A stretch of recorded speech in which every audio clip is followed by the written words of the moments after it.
start recording? Yep, I've started the recording. Thanks, Carmel. Welcome to the Ramsey County 2026 Housing Development Solicitation Informational Meeting. Me and some of my colleagues will walk us through the spring solicitation. This year we have a lot of new elements, so we hope that this presentation gives you a lot of information for your application, and we would love to work with you in the future. First, we're going to do a small introduction to my staff here at Ramsey County CED. Then we're going to talk about the housing development solicitation overview. So, of course, you'll have questions then, but if you could please hold them. We'll go through the funding sources, pass-fail requirements, award timeline, and even more questions at the end. So hold your questions as long as you can. And without further ado, let me introduce you to my staff. My name is Jerica Gomez. I work for Ramsey County Community and Economic Development Department. I'm a multifamily development specialist with Ramsey County, and I focus on our multifamily housing development portfolio with my amazing Deputy Director, Max Holdhusen. Max, could you introduce yourself? Hi everyone, I'm Max. Hi everyone, I'm Max Holdhusen. I'm the Deputy Director of Community and Economic Development, and I focus on our housing development and our housing programs. Nice to see you all today. I can go next. Carmel San Juan, she, her pronouns. I work with our housing team as well as our critical corridors team, our transit-oriented development program at the county.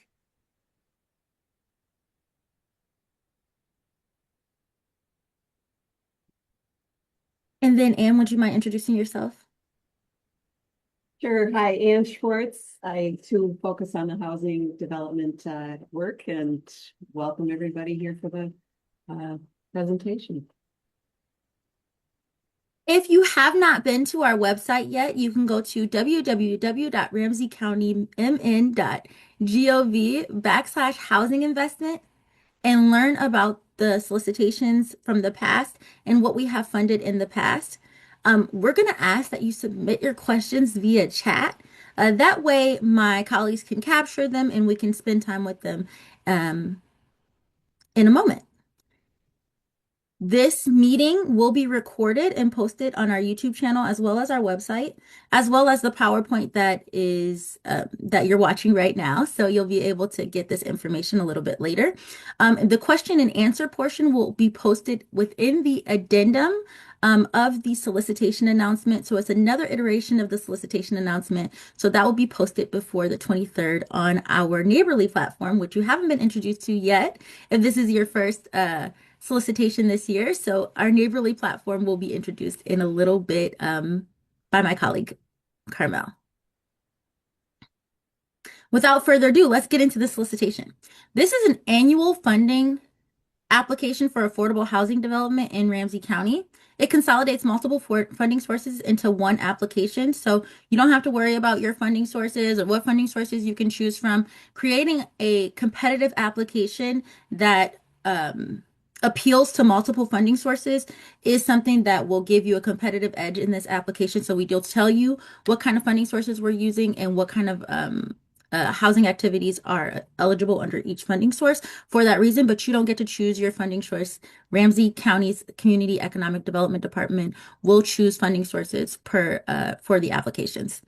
This opportunity funds low to moderate income housing. You'll hear me say low to moderate income housing over and over again. So I do want to explain that HUD creates a metric of income and rent restrictions every year. And so we follow the 30, that's extremely low, to 80, which is moderate income housing. That's an area median income metric. And so we follow between 30 and 80 area median income. And if you're ever looking for where area median income is, you can go to the HUD website and find area median income.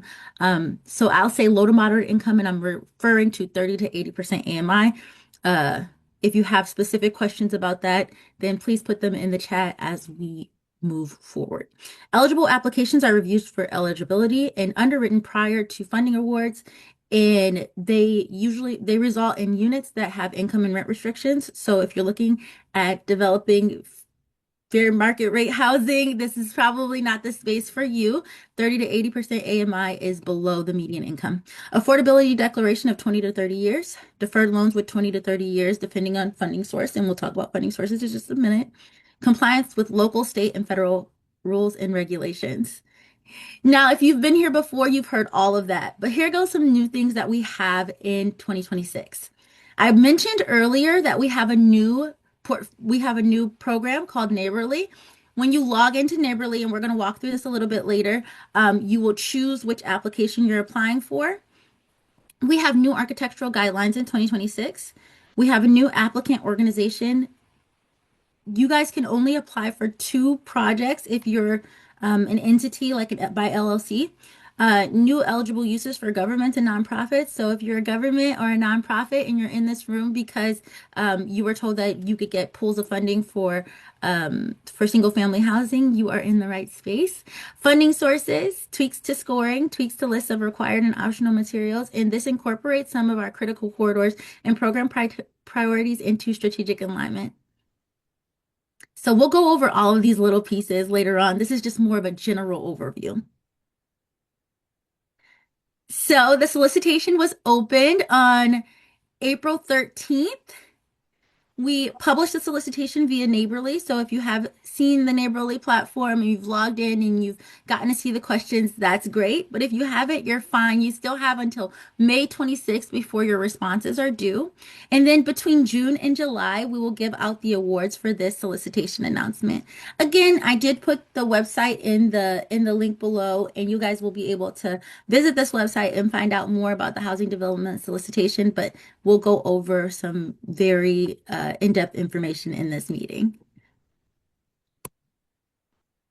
Okay, does anyone have any questions about where they can find the solicitation or if you're in the right spot?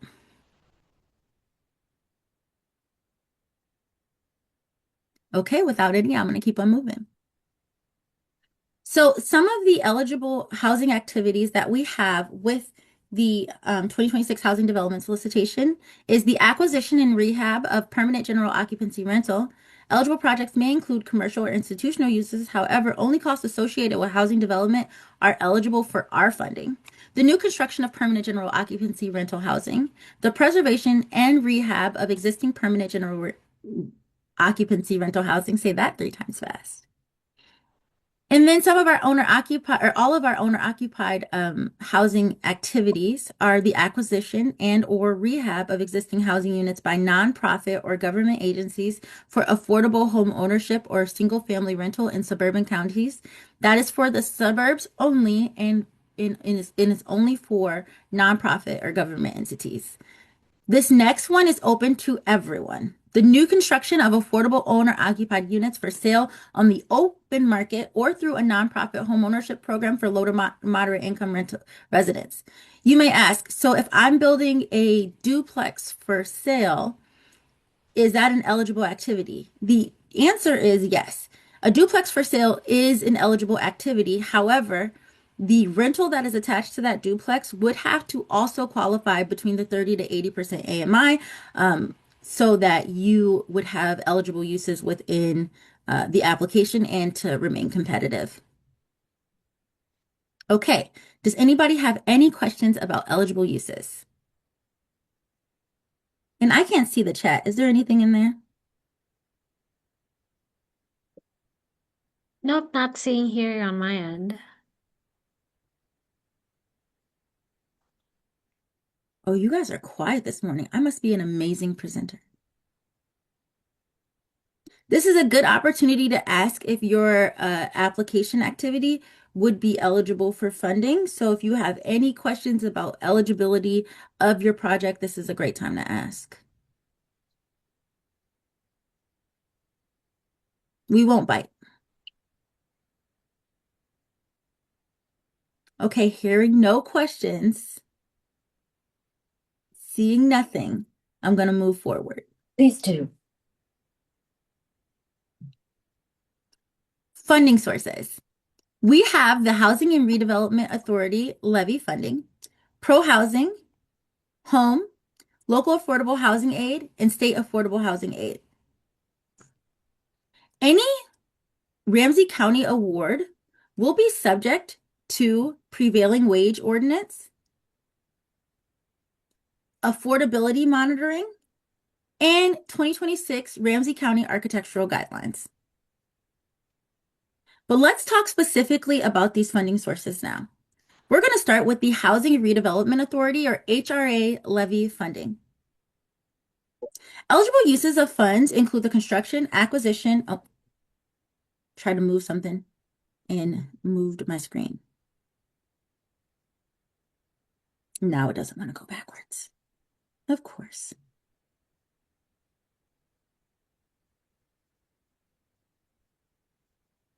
Let's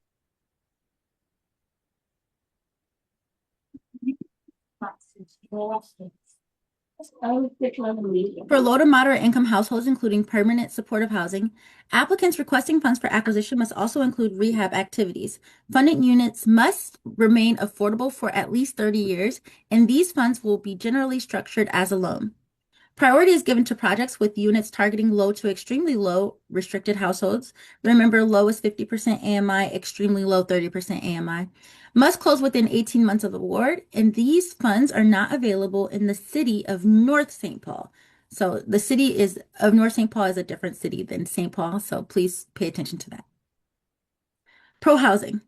Pathways to reducing obstacles, or pro housing, is a federal fund from the U.S. Department of Urban Development.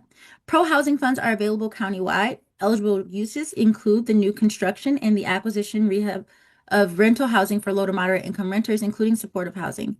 With pro housing, 10% of your units must be income and rent restricted to residents making 30% of the area median income or extremely low area median income. Home. Home is also a federal funding source. It is the Home Investment Partnerships Act program, and it also comes from HUD. Home funds are available for use only in suburban Ramsey County. That means you cannot use them in the city of St. Paul. Funds may only be used for rehab and new construction of affordable owner-occupied housing, acquisition or owner-occupied housing rehab, and development or rehab of affordable single-family rental housing. These units must remain affordable for 20 years.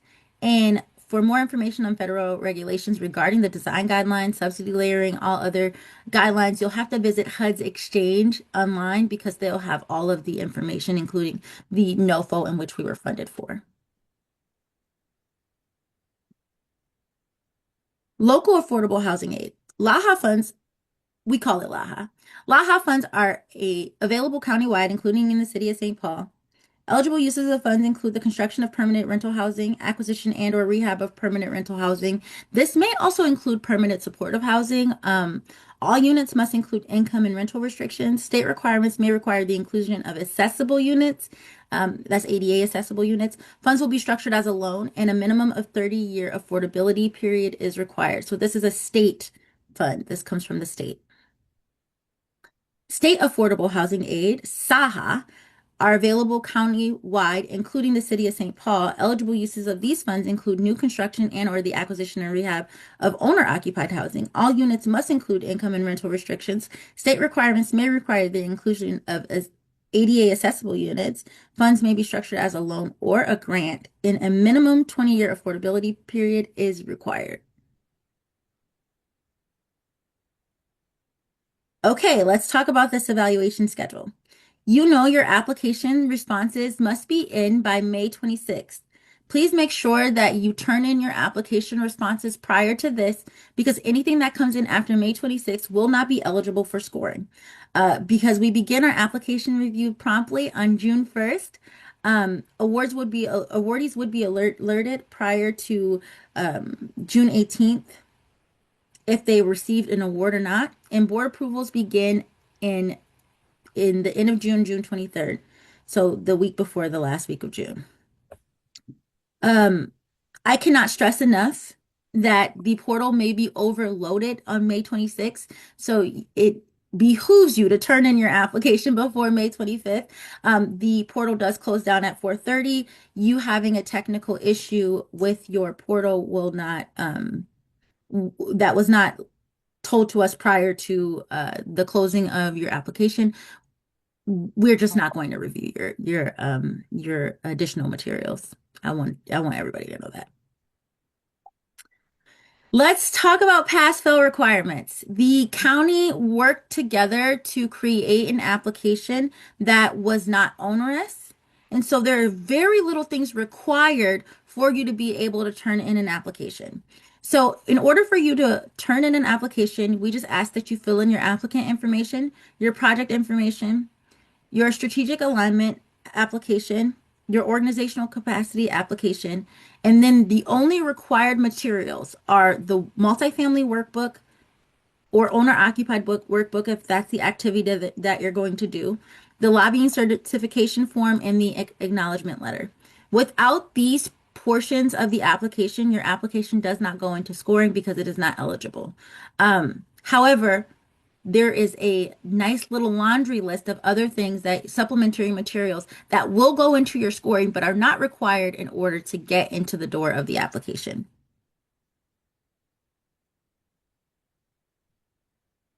Does anybody have any questions on funding sources or required materials? Do you only want questions in the chat or is I can't see the chat, so if my colleagues can.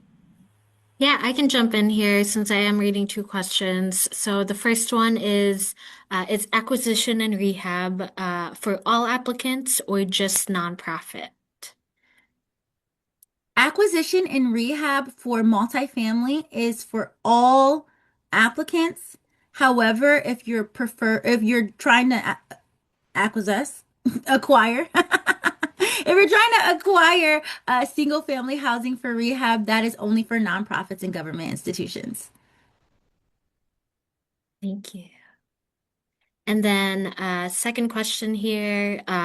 Someone's asking where the new architectural guidelines are located online, and it's actually also on the Neighborly portal. So we'll show where that is located. But I guess, Jerga, if you know where they are online, I believe they should be on the webpage if they are not there yet.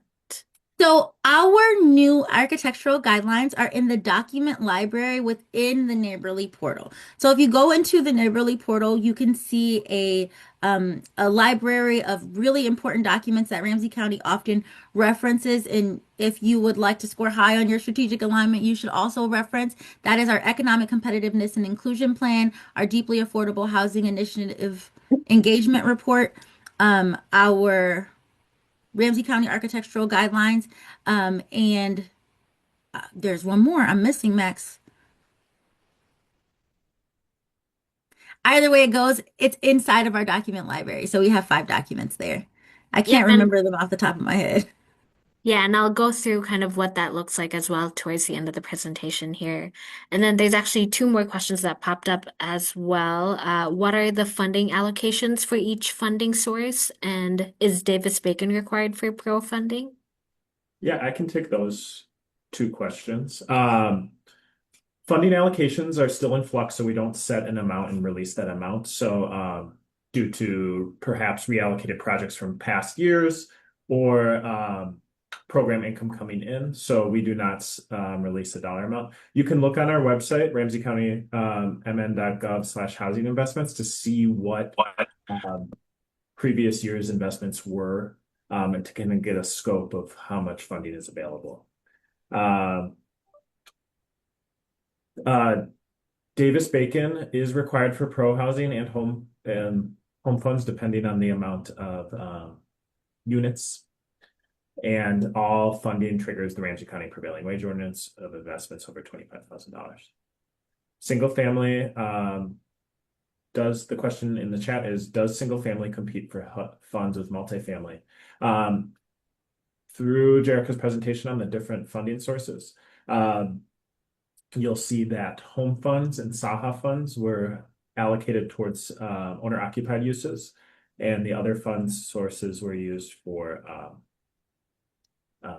multifamily uses. So there'll be sort of different amounts of funding available for those uses. Thank you for taking that, Max. And then there's two more questions here too. Does having supplemental documentation give a project more points for scoring? I think we're about to actually go into that. So you're Mm-hmm. leading us into that those slides. And then are you looking for projects that are more ready where you want to see architectural design and drawings? All right, let's go into that section because that is exactly where we're going. We're going to talk about some supplementary materials that you can provide that are not required for an application, but if you do provide them, they do add into your scoring. And we'll talk about scoring criteria and what those pieces look like in just a moment.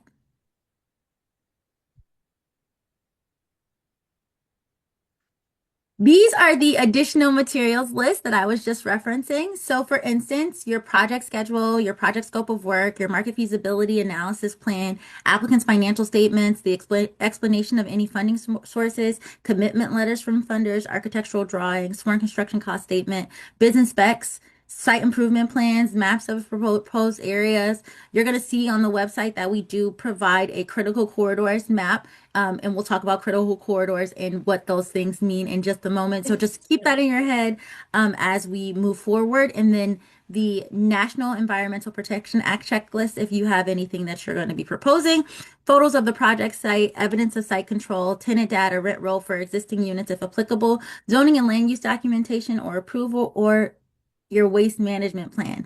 Now, these elements of an application strengthen an application so that we, as the evaluators or my evaluation team, can see the full scope of what you're proposing and what capacity you have in order to enact what you are proposing. I feel like a mistake that applicants often make is they feel like what they're doing is common sense. Imagine that nothing is common sense, and we want to know all of the specifics of what you're going to be providing to the county in our constituents, because our constituents have asked us to provide affordable housing options, and so that's what we're trying to do. We are asking developers to think of what it is that they can do strategically to provide what our constituents have asked us to do. So no, these things are not required for a complete application. However, they do go into your scoring, and we'll talk about scoring in just a moment and what scoring criteria we look at when we are evaluating proposals. And I'll use the word proposal and application interchangeably, but they mean the same thing. Application and proposal are the same word. My brain, it's changing them. So applications, proposals, those are synonymous. Let's talk about the scoring criteria. The housing development solicitation has 4 scoring criteria. Of those scoring criteria, 3 of them are equal to the same amount. However, they have different metrics.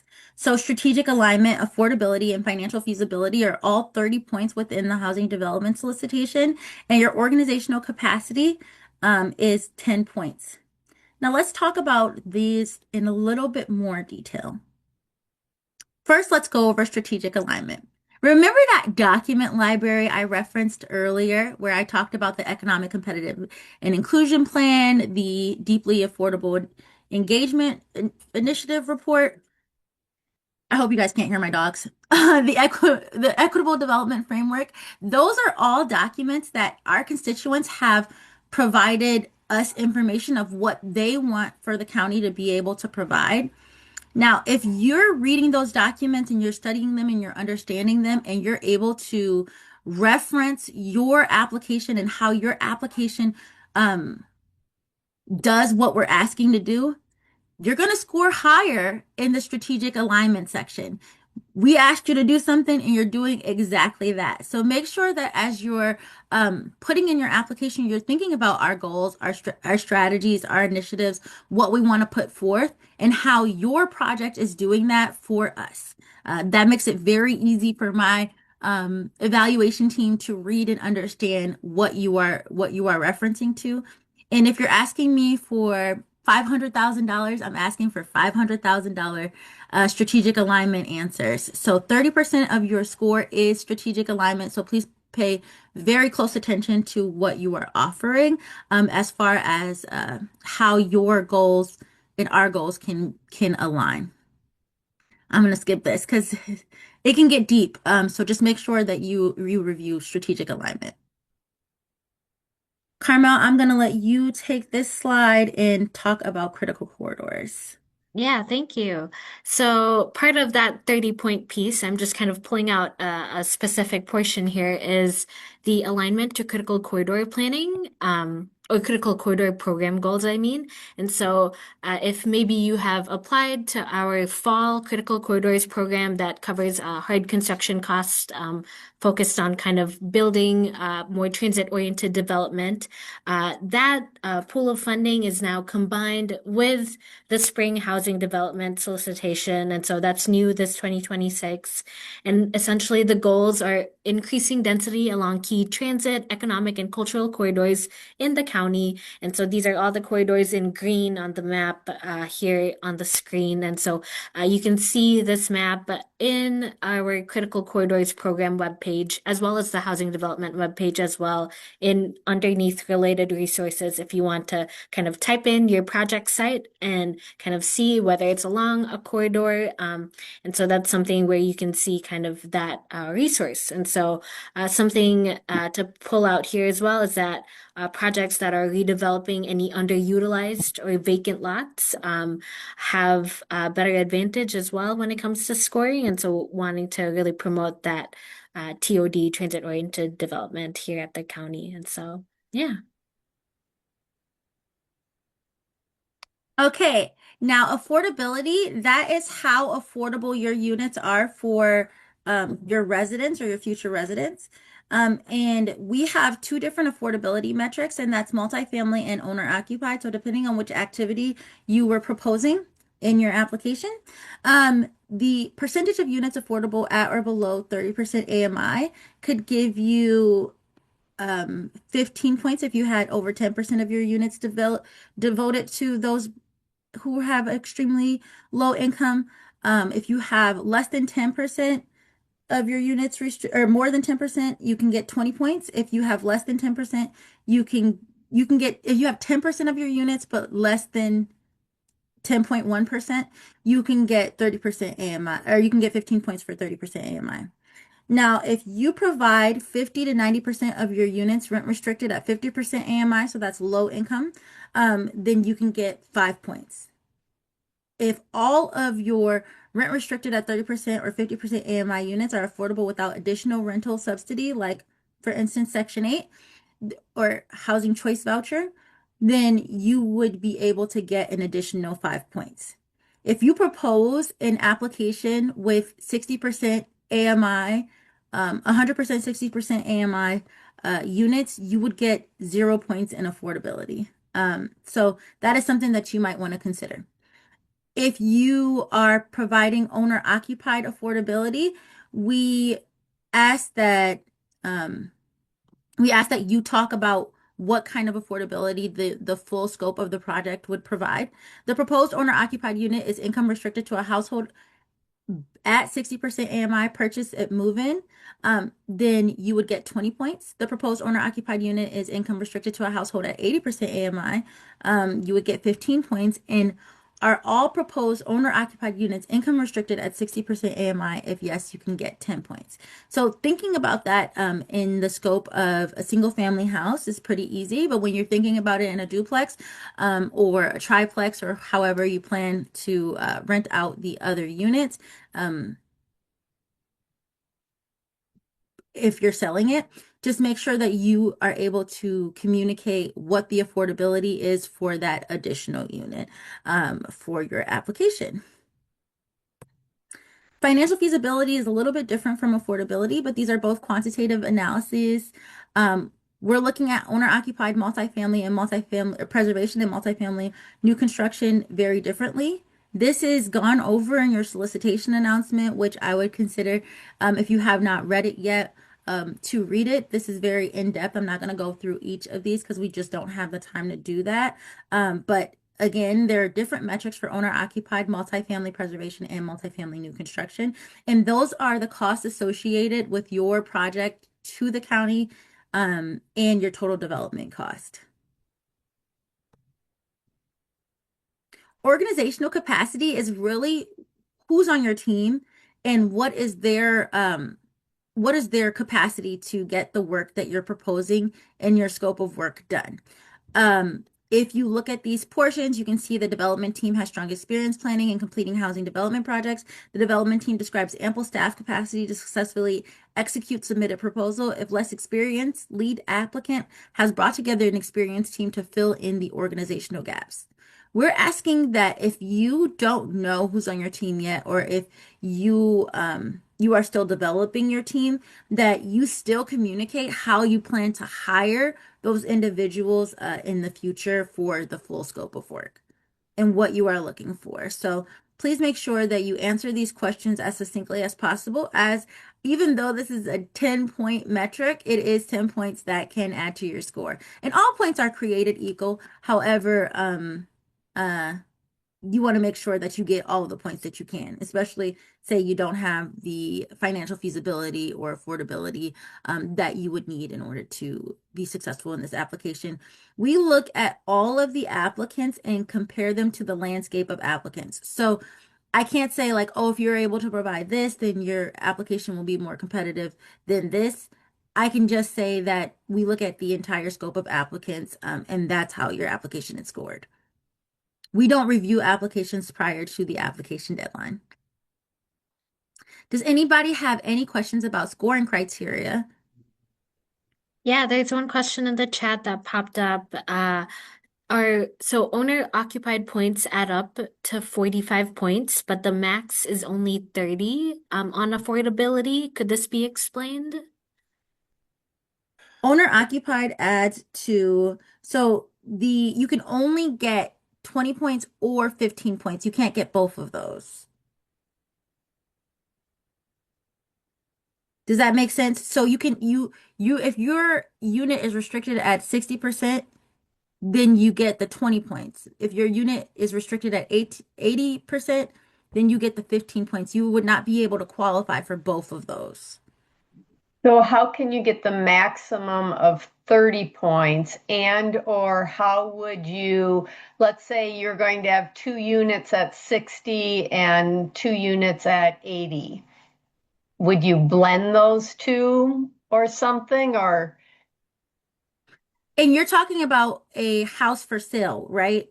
Correct. Let's say there were 4 houses in the project and 2 we were going to put at limit to 60 and 2 we were going to do 80. What would the point total be then? Or if we had them all at 80, it's just a little confusing where there's points and it Understood. says the max. Understood. So if you were Thanks. providing a half and half 60, half 80, this is a great question, Laura. What we would do is we would say your whole project would be at 70% AMI, and then you would get 15 points. Does that make sense? That's fine. Yeah, thanks. And then you do qualify for are all proposed owner occupied, or you don't qualify for the owner occupied units at 60% AMI because they're not all 60% AMI. And so you So wouldn't get that additional 10 points. it's an all or nothing. So it wouldn't, to the developer, it wouldn't benefit us at all to do half and half. It's like if we can't do all of them at 60, we might as well just do all of them at 80 then. I do think that that is up to the developer because you could score less in affordability, more in financial feasibility, and more in strategic alignment and offset that scoring. But that's kind of why it is scored that way, is so that like you can make that decision. And quantitatively, thank you so much, Laura, for asking this question. Quantitatively, you're able to score your own project so you can see where you score quantitatively. Qualitatively is a little bit more Right. subjective. Okay, great. Thanks. No problem at all. There's another question in the chat. Will we get a copy of this prescription? I'm assuming the scoring metrics via email. You most likely would not get it via email. However, you can log into the Neighborly platform and open up the solicitation announcement. And the solicitation announcement will have all of these metrics inside of the solicitation announcement. So you'll be able to know what your project scores just by using the solicitation announcement. This learning PowerPoint and this video that I'm recording right now will be posted on the website that I mentioned earlier. And I think that's all the questions right now. Any other Oh, questions? there's one more. How many projects per organization can be submitted for this RFP? For this solicitation, we only allow 2 applications per entity. So you can't propose more than 2 applications. Scattered site is not approved for this solicitation announcement. I know that wasn't a specific question here, but I have had that question in the past.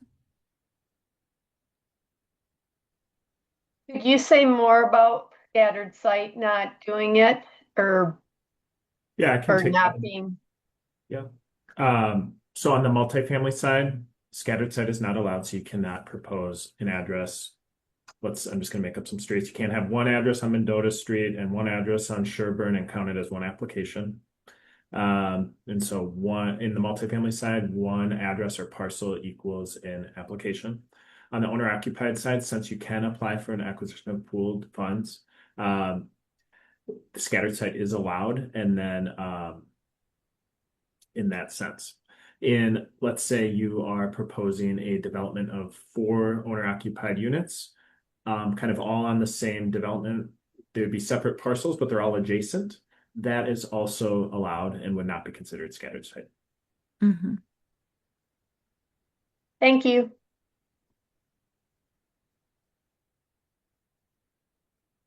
Oh, and there was a question on sending the web page, and we're typing that into the chat right now. So, yeah. Thank you.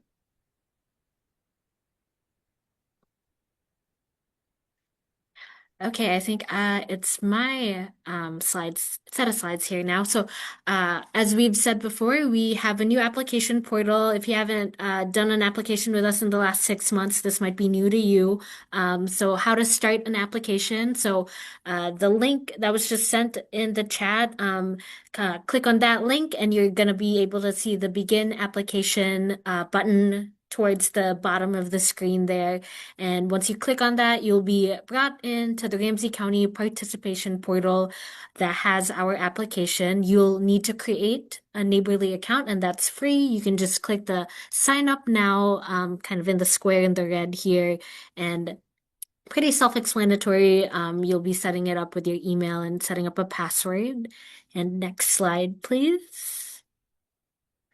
And so once you are logged in, this is kind of a screenshot of what your landing page will look like. And so here you'll be able to see Start Application. It's a blue button on the right for housing development. So you'll see that we already have different applications for environmental response funds, for first home down payment assistance. You don't want to click applications for that unless you do have would like to, but you want to scroll all the way down for housing development and click that Start Application button, and then you'll be brought into the next slide here.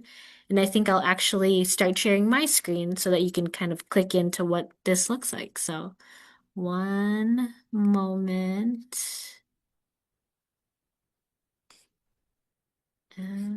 Ooh, I got to stop sharing my screen so I can see all of you wonderful people in here. Hello, it's nice to see you all again. Excited for what this solicitation will offer. Okay. So now hopefully you can see this. So this is kind of the starting page of what you'll see when you click into your application, and maybe some of you are already on it, so feel free to follow along. So you'll see here all the different sections that we have for our portal, and to have an application be reviewed, you'll need to complete each portion. And so this is just a general program overview document here, or I mean landing page here. And so you'll see kind of a lot of the things that we already mentioned in this webinar, just written in text here. And you'll also see some links, and so some templates to the required materials that we have, like the multifamily workbook and the owner occupied workbook. And then also, let's see here, if I scroll all the way down, you'll see we mentioned funding sources as well. So this kind of just is a good place to start. And then also the full solicitation notice. So I'm highlighting this here. You'll be able to click, and this leads you to the solicitation notice that has kind of our scoring metrics that Jerica mentioned in when she was describing our four scoring categories. And so I'll click on to the next section here, document library. Again, you'll see solicitation notice. You can click into that. The Equitable Development Framework Engagement Summary Report, the ECI, Economic Competitiveness and Inclusion Plan, and then here are the architectural guidelines. So that question on where to find them, you can click on it and start an application and be able to kind of click on the document here. So I just wanted to point that out. And then it looks like someone did go on mute, or unmuted. Did you have a question at all? Or okay.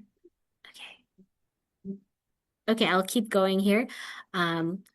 So you'll see applicant information, pretty self-explanatory. If you could please put yourself on mute, thank you. Uh, and this one, you'll just be filling this out, project information as well.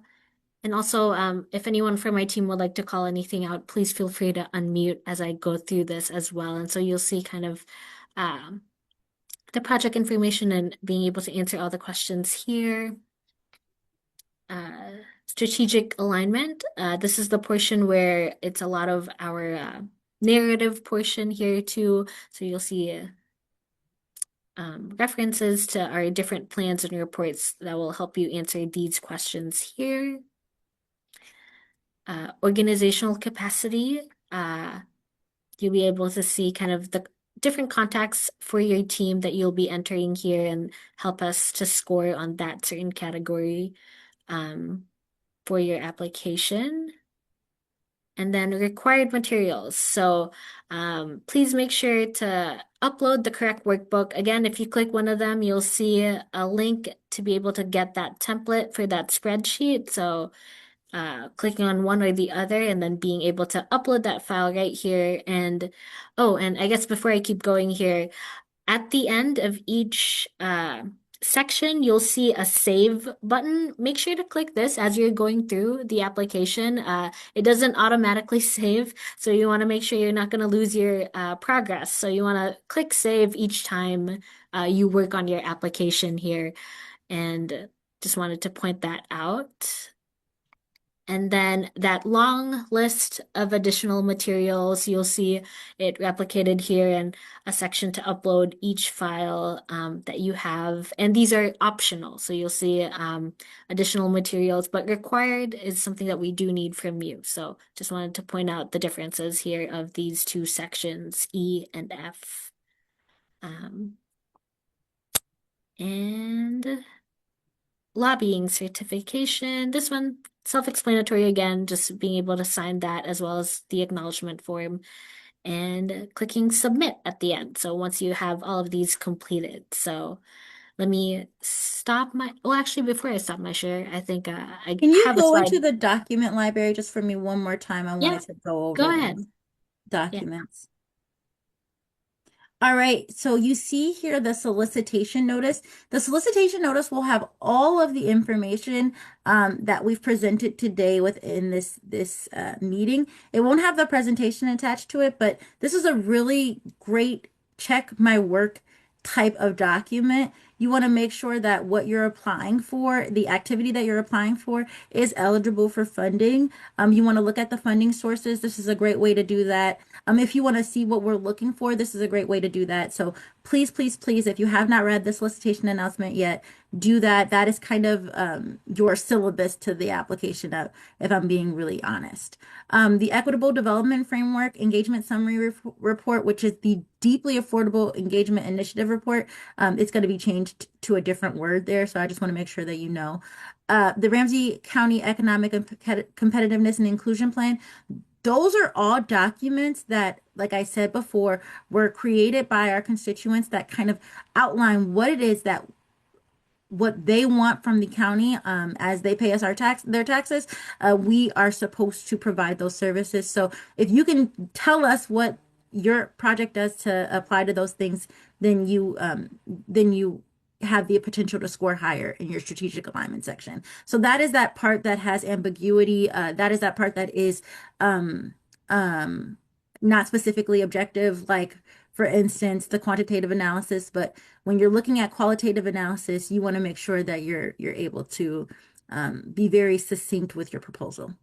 Thank you, Carmel. I'm sorry. No, no need to apologize. And I'll actually point out one more thing here too. So if you have any issues, say maybe like a screen isn't loading, or maybe login issues, I also want to point out where you can ask for help, specifically from Neighborly. So clicking here on the top right, you'll see the menu for support. And so it's a question mark right here. And then this pops up. Maybe you need your password reset or there's an error message. You'll be able to kind of type that in, upload an attachment. So we just want to make sure that you have a way to be able to kind of troubleshoot anything that you're seeing as you look at this application. So I just wanted to point that out. And responding to the question in the chat, will multiple team members be able to work on the same application in Neighborly? They should be through the users. You should be able to add another user. And if you're having any trouble doing that, the Neighborly help should be super helpful for that. Yeah, now actually I'm sharing my screen again here just so you can see. So you can click on users here on the left and you'll be able to add a user and add their email and they should have access. And they'll have to create a Neighborly account as well to be able to access that. So yeah.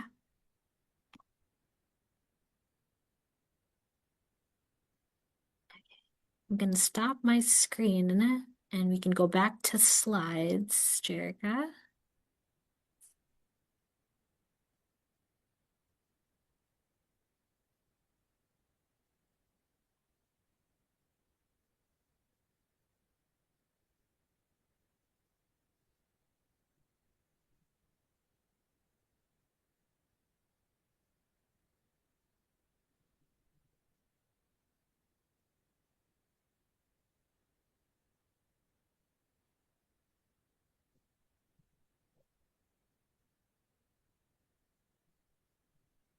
Yeah.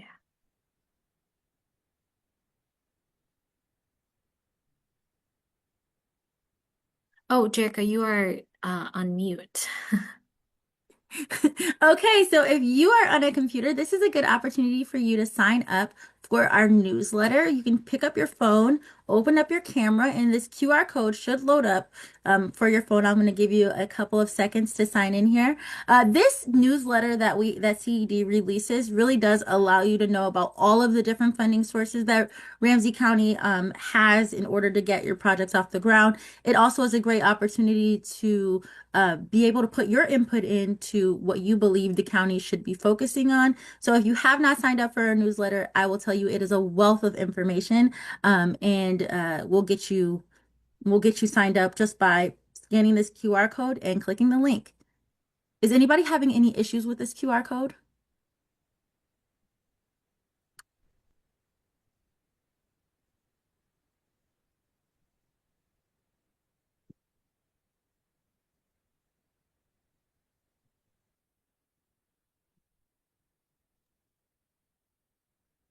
Okay, that is all we have.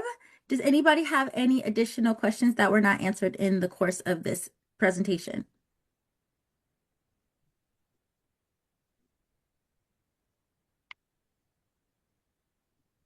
There's a question on the critical corridors map, and I just dropped the link for that into the chat, so hopefully that works for folks. And then another question here, all the information you shared today will be on Neighborly's website. Could you share the website?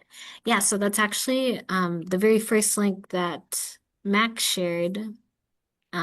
Yes, and he shared it just again here, ramseycountymn.gov/housing investments, and you'll be able to click into that to access the application. And then another question here, are you offering any TA support? I'll let Jerica take that question. Absolutely. Unfortunately, because we had a really robust application pool for EDD last year, we did not have any more Okay. technical assistance hours for um I'm going to ask everybody to mute. We didn't have any more technical assistance hours in order to provide for this specific solicitation. So, no, there will be no technical assistance provided this year.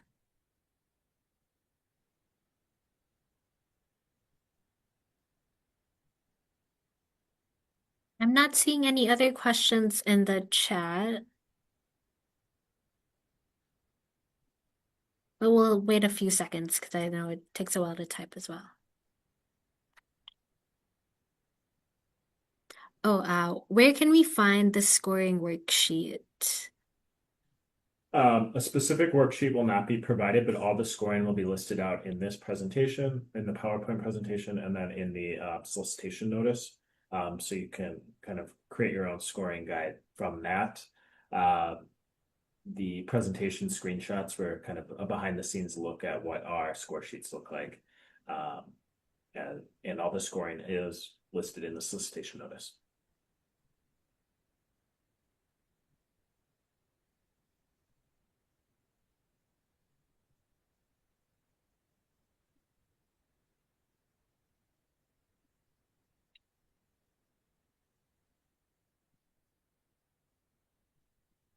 Again, all questions received between April 13th and tomorrow will be included in an addendum to the solicitation notice. So there'll be like an FAQ sheet after the solicitation notice, and we'll re-upload that. So by the end of day, April 23rd, there'll be a new amended solicitation notice called the solicitation notice addendum, and it will include all FAQs collected over the open period so far.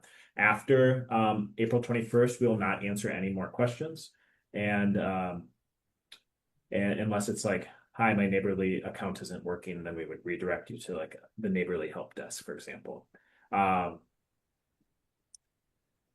couple more questions here. Are there any specific priorities for Ramsey County in terms of project site or type, like unit numbers or construction over preservation? No, I think the reading through the materials that Jerica pointed out in the document library, economic development framework, the deeply affordable housing engagement report, and the economic competitive inclusion, lay out the county's priorities in terms of projects they would like to see, which both includes new construction and preservation, for example. And then our scoring criteria show which types of projects will score higher. So a project that's at all 60% AMI, like Jerica said, would be eligible, but may not receive points in the affordability category. So the scoring also kind of dictates things that would be of importance. And a copy of this presentation will be available online after, I will say after this week. So let's say 4/27 online on the Housing Investments webpage, as well as this video will be posted to our YouTube.